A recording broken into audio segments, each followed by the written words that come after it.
50대가 넘어가면서 급격하게 증가합니다. 그래서 암보험이 갱신형이신 분들이나 50세 이후에 암보험을 가입하시려는 분들은 보험료가 급격하게 비싸지게 되는 거죠. 본 광고는 심의 기준을 준수하였으며 유효기간은 심의일로부터 1년입니다. 안녕하세요. 보험사의 홍장 시장입니다. 반갑습니다. 제가 요즘 정말 많이 받는 질문이 하나 있거든요. 이제 나이 들어서 암보험 못 드는 거 아닌가요? 아니면 부모님 암보험 좀 알아보고 있는데 너무 비싸서 어떻게 가입해야 할지 잘 모르겠어요. 이런 질문을 정말 많이 받습니다. 네, 맞아요. 실제로 그런 분들이 하시는 이야기가 연세가 높으신 분들은 암보험의 보험료가 너무 비싸서 따로 병원비를 모아야 하나? 이런 생각까지 하신다고 하시더라고요. 충분히 그러실 수 있습니다. 그래서 오늘 준비했습니다. 오늘 영상은 50대에서 70대이신 분들께 진짜 필요한 암보험 전략, 딱 필요한 보장은 챙기고 보험료를 낮출 수 있는 방법에 대해서 자세히 말씀드리겠습니다. 암보험을 준비하시려는 50대에서 70대이신 분들이나 부모님 암보험을 알아보시는 분들은 오늘 영상 끝까지 시청해 주시고요. 시청 전에 구독, 좋아요 부탁드립니다. 그럼 보험우선 바로 출발하시죠.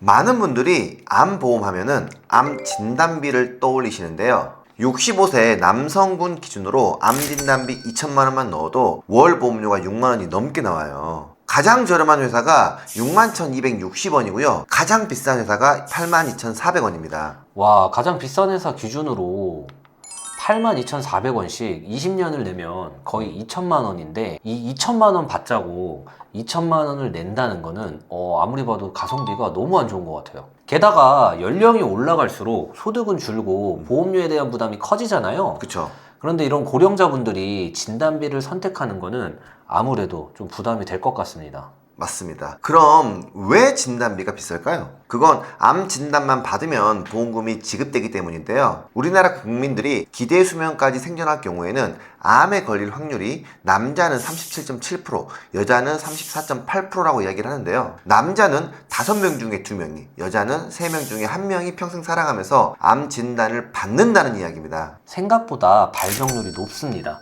그래서 암 진단비가 좀 비싼 것 같아요. 네. 그런데 그나마 좀 젊었을 때 암보험을 미리 준비를 하면 좀 저렴하게 진단비를 준비할 수 있는데 이 50대에서 60대가 넘으셔가지고 암 진단비를 준비하려고 하시면 너무나 비싼 거죠. 그쵸? 각 연령대별로 암 조발생률 데이터를 보면 여성분들도 그렇고 남성분들도 그렇고 50대가 넘어가면서 급격하게 증가합니다. 그래서 암보험이 갱신형이신 분들이나 50세 이후에 암보험을 가입하시려는 분들은 보험료가 급격하게 비싸지게 되는 거죠. 물론 암 진단비는 암 진단만 받으면 보험금이 지급되기는 하지만 이 진단비는 한 번만 지급되면 끝이죠. 그쵸. 근데 암은 치료를 길게 받아야 하는 상황이 발생할 수 있잖아요. 그쵸.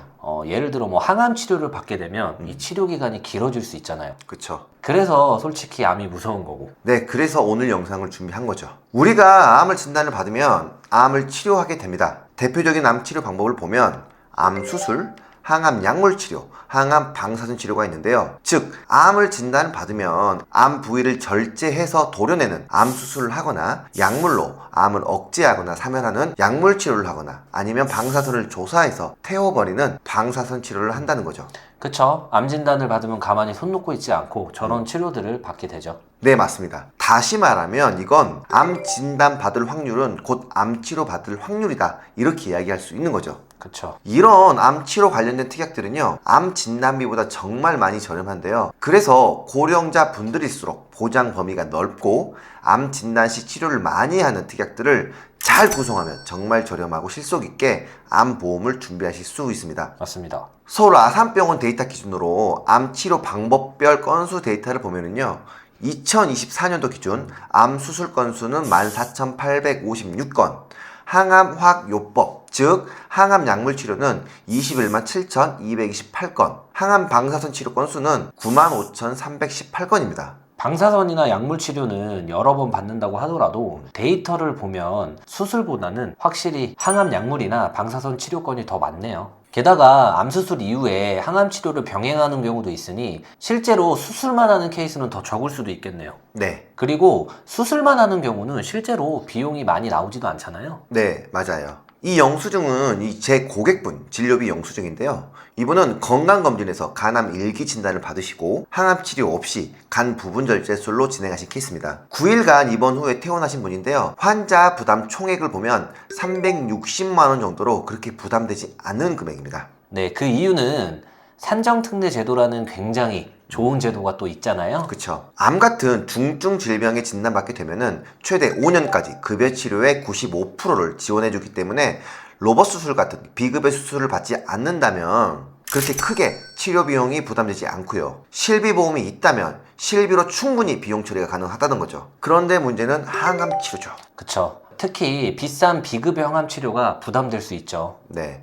전체 암 환자 106만 2,684명 중에 100만 5,938명이 외래 환자고요. 이 환자들은 대부분 항암 화학요법이나 방사선으로 치료를 받는다는 거죠. 외래 환자 수가 전체 암 환자 수의 95%나 되네요. 보통 실손의료비 보험은 외래일 경우 하루 20에서 25만 원이 한도잖아요. 그쵸. 아무래도 비싼 항암 치료를 통원 치료로 받는다면 하루 최대 받을 수 있는 금액이 20에서 25만 원밖에 안 되기 때문에 비용적인 부분이 부담이 될 수 있겠네요. 네. 비급여 항암 치료 같은 경우는 또 기간이 얼마가 될지도 모르기 때문에 앞으로 발생할 수 있는 비용이 또 얼마가 나올지도 모르는데 통원으로 진행된다면 그게 정말 부담스러울 수 있는 거죠. 그래서 고령자일수록 암보험을 준비하실 때는 값비싼 항암 약물 치료나 항암 방사선 치료 시 보장받을 수 있는 보험을 준비하시면 보험료를 낮추면서 정말 보험이 필요한 상황일 때 효율적으로 사용하실 수 있습니다. 그래서 정말 가성비 있는 암 치료비 보험으로 설계를 하면 보장도 넉넉하고 보험료도 낮출 수 있는데요. 남자 65세 기준으로 암 진단비 2천만 원을 보장받기 위해서는 가장 저렴한 회사 기준으로 61,260원이라고 말씀을 드렸는데 오늘 소개드릴 이 설계안의 총 보험료는 62,820원입니다. 보험료 측면에서는 차이가 거의 없어 보이는데 일단 눈에 보이는 보장 내용을 이렇게 보면은 차이가 엄청난데요? 네, 맞습니다. 이 두 보험을 잘 조합해서 설계를 하면 정말 좋은 설계가 될 수 있는데요. 만약 항암 치료 후 예후가 좋아서 치료가 일찍 끝나는 경우 그 기간 동안에 발생할 수 있는 비용을 A사의 항암 방사선 약물 치료비 특약에서 보장받으실 수 있습니다. 약관을 보면 항암 방사선 약물 치료비 특약은 암으로 진단 확정되고 그 치료를 직접적인 목적으로 항암 방사선 또는 항암 약물 치료를 받았을 경우에 보험금을 지급한다고 되어 있고요. 여기에서 말하는 항암 방사선 치료는 방사선을 조사하여 암을 치료하는 것으로 정의하고 있고 항암 약물 치료는 항암 화학요법 또는 항암 면역요법에 의해 항암 약물을 투여하여 치료하는 것으로 정의하고 있습니다. 정리하자면 암 진단 후에 특정 방사선 치료나 특정 항암 약물 치료를 구분하지 않고 어떠한 방사선 치료를 하든 어떠한 약물 치료를 하든 이것 또한 구분하지 않고 보험금을 지급하는 특약이라는 거죠. 네, 맞습니다. 현재 대표적으로 사용되는 항암 약물 치료의 종류에는 1세대 화학항암, 2세대 표적항암, 3세대 면역항암 치료가 있습니다. 항암 방사선 약물 치료비 특약에서는 어떠한 약물 치료를 하더라도 종류 상관없이 보험금을 지급합니다. 심지어 이제 미래에 나올 4세대, 5세대, 6세대 이런 새로운 약물이 출시되더라도 항암 약물 치료로 구분되면 보험금을 지급한다는 거죠. 네, 많은 분들이 표적항암 약물 허가 치료비 특약은 2세대 표적항암제나 3세대 면역항암제를 사용했을 때 보험금이 지급되는 특약으로 알고 계시는데 약관상 지급 조건이 까다롭기 때문에 무조건 보험금이 지급된다고 보시면 안 됩니다. 하지만 이 항암 방사선 약물 치료비 특약은 그런 까다로운 조건들이 없기 때문에 보험금을 지급받는데 분쟁의 요소가 적은 게 큰 장점이죠. 네, 정확하십니다. 항암 방사선 치료 또한 마찬가지인데요. 대표적 방사선 치료 종류에는 정의적 방사선, 세기조절 방사선, 양성자 방사선, 중입자 방사선 등 정말 다양한데요. 항암 방사선 약물 치료비 특약에서는 어떠한 종류의 방사선 치료를 하던 심지어 향후에 개발될 새로운 방사선 치료를 하더라도 보험금이 지급됩니다.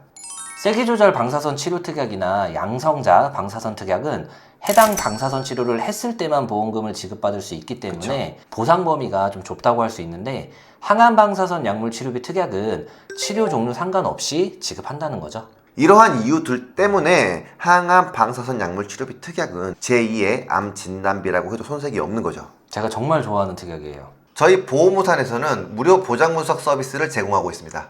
가지고 계신 보험의 약관들을 하나하나까지 디테일하게 분석해서 상당히 전문적으로 진행되고 있는데요. 그렇기 때문에 시간이 좀 걸릴 수는 있지만 보장 분석 결과물을 받아보신 분들은 만족도가 상당히 높은 그런 전문적인 보장 분석 서비스입니다. 분석 후 보험 해지를 강요하거나 보험 가입을 권유하는 일은 절대 없으니까요. 그런 걱정은 전혀 하지 않으셔도 되고요. 원하시는 분들에 한해서만 더 나은 설계안을 제공해드리고 있으니까 보장 분석을 원하시는 분들은 아래에 표시되고 있는 연락처로 연락을 주시거나 카카오 채널 혹은 영상의 댓글로 보장 분석 신청이라고 남겨주시면 전문적인 보장 분석을 받아보실 수 있습니다. 그리고 만약 항암 약물 치료 기간이 길어져서 비급여 치료까지 장기적으로 이어질 경우에는 이 B사의 암 치료 특약에서 보장받으실 수 있는데요. 이 특약은 암을 치료하기 위한 이 세 가지 기법, 수술, 항암 약물 치료, 항암 방사선 치료 어떤 걸 하더라도 매년 보험금이 지급되는데 급여 치료 중 전액 본인 부담금 치료와 비급여 치료만 보장해주는 특약입니다. 그러니까 급여 치료 중에서도 건강보험공단에서 지원해주는 부분은 보상이 안 되고 전액 본인이 부담해야 하는 치료를 받을 때만 보장해주는 거네요. 네, 맞습니다. 그리고 연간 1회 지급, 최대 10년까지 보장이 되는 구조이기 때문에 항암 약물 치료가 만약 10년간 이어진다면 최대 5억까지 받을 수 있는 보험이고요. 1, 2년 안에 빨리 끝난다고 해도 5천만 원에서 1억까지 보상받을 수 있는 보험입니다. 국가에서 지원해주는 비용 없이 내가 100% 부담해야 하는 비싼 치료를 장기간 해야 할 때 정말 도움이 될 수 있는 보험입니다. 그렇죠. 항상 이 비급여 치료가 부담스럽고 비용도 천차만별이잖아요. 맞아요. 우리가 암보험을 가입하는 가장 큰 목적이 뭡니까? 값비싼 비급여 치료를 받을 때 금전적인 부담을 덜기 위해서잖아요. 그렇죠. 그런 측면에서 2천만 원 진단비를 받기 위해 매월 6만 원씩 납입하는 것보다 이렇게 조합해서 비슷한 6만 원대 보험료로 보험을 가입하신다면 첫 번째 항암방사선 약물 치료비에서 각각 최대 6천만 원까지, 그리고 두 번째 B사의 암 주요 치료비에서 10년간 최대 5억까지, 합치면 최대 5억 6천만 원까지 보장받을 수 있는 거죠. 네, 맞습니다. 이렇게 두 회사로 조합해서 설계하게 되면 값비싼 비급여 치료를 장기간 받게 될 때 치료비 부담을 확실히 덜 수 있는 가성비 있는 설계안이라는 거죠. 확실히 젊었을 때 미리 암보험을 가입하지 못하신 분들을 위해서 가성비 있게 저렴하고 보장 금액은 크게 준비할 수 있는 좋은 설계안이라는 생각이 드네요. 네, 그래서 각 연령대별 보험료까지 확인해 보았는데요. 남녀 50세부터 70세까지 보험료를 보시면 남성은 연령이 올라갈수록 보험료가 50세 4만원부터 70세 기준 6만원까지 올라가지만 여성분들은 전 연령대에서 3만원 중후반대로 가성비 있는 암보험을 준비하실 수 있습니다. 물론 A사와 B사 모두 준비하면 좋겠지만 보험료를 줄이고 싶으시다면 항암 약물 치료, 항암 방사선 치료, 급여, 비급여 구분 없이 모두 지급되는 A사만 선택하시거나 정말 값비싼 항암 치료에 집중해서 장기적으로 보장받고 싶으시다면 B사만 선택하셔도 좋을 것 같습니다. 저희 보험의사는 대한민국에 있는 30개 이상의 여러 보험사를 취급, 관리하고 모든 보험 분야에 대해서 컨설팅해드리고 있습니다. 오늘 설계해드린 설계안이 궁금하신 분들이나 현재 내가 가지고 있는 보험을 약관을 근거로 한 정확한 분석이 필요하신 분들, 새로운 보험을 정확한 비교를 통해 잘 가입하고 싶으신 분은 표시되고 있는 연락처나 카카오 채널 보험의사으로 문의 주시고요. 오늘 영상 도움되셨다면 구독, 좋아요 부탁드립니다. 감사합니다. 본 광고는 심의 기준을 준수하였으며 유효기간은 심의일로부터 1년입니다.